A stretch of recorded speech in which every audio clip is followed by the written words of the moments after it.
If what you always thought to be true turned out to be wrong, when would you want to know? There's an outbreak that's been present in our country for some time, with no real effort to combat it. In fact, there are many who take advantage of it and take actions to make it worse. Stick around and I'll explain what I call the silence pandemic.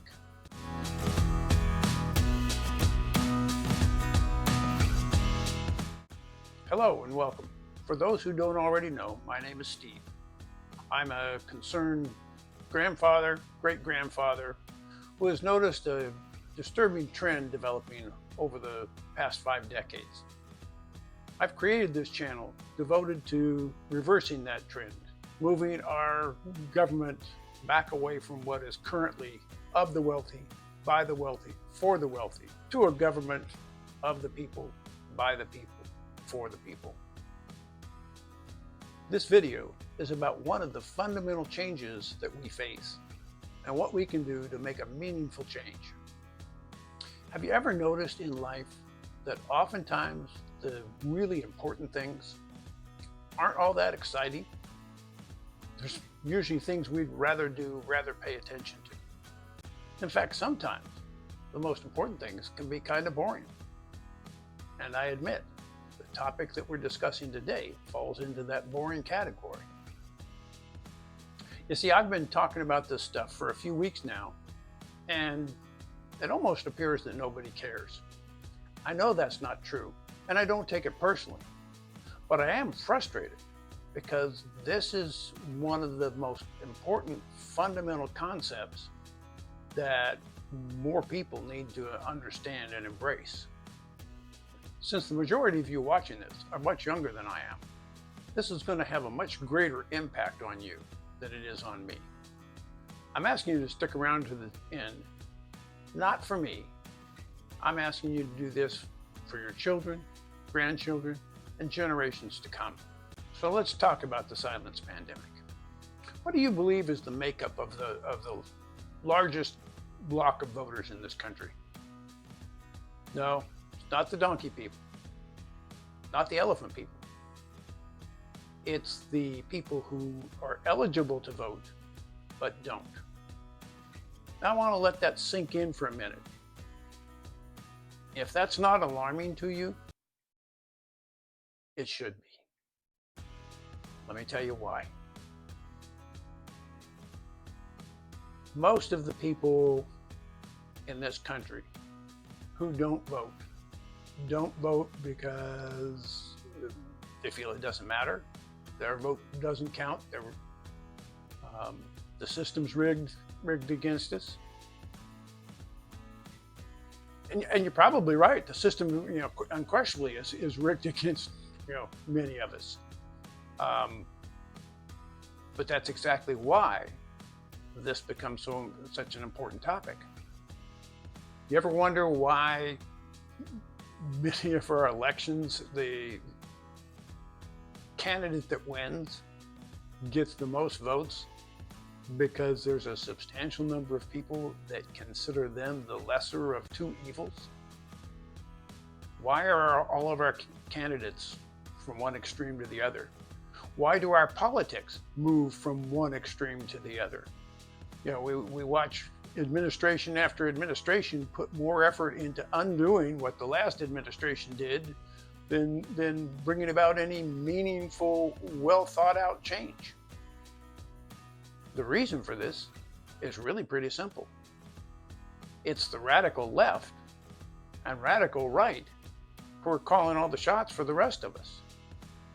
Because the vast majority of those people who aren't voting, who don't spend any time to study the candidates, who just have absolved themselves in their minds of any responsibility to the voting process, those are the people whose political philosophy lies more in the middle, more moderate, but they're quiet. They're not making any noise. You see, who makes noise? It's radicals. People who who quite frankly, they're passionate about their position, regardless of whether you believe in their position. That doesn't change their passion.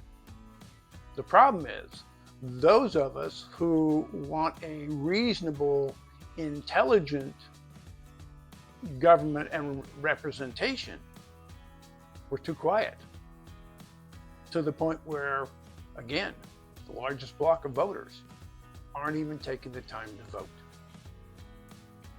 If you saw the video I did previously on the wealthy elite, that plays right in here, because all of the money being spent on our campaigns, regardless of which side it's being spent for, isn't targeting the middle. It isn't targeting the mainstream population. No, it's targeting the fringe, not the extreme, but the fringe. All they have to do is get that fringe vote, because too many of us are not voting. It's easy to think your one vote doesn't matter. And I'm going to tell you something. You're right. Your one vote doesn't.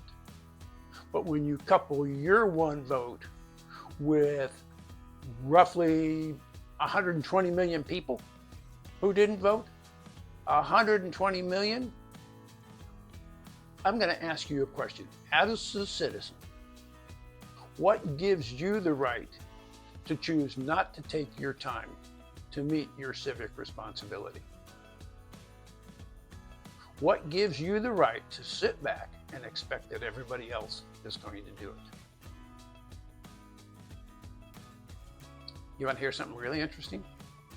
If even 10% of the eligible voters currently not voting started voting, that would be enough to change the political tide over time.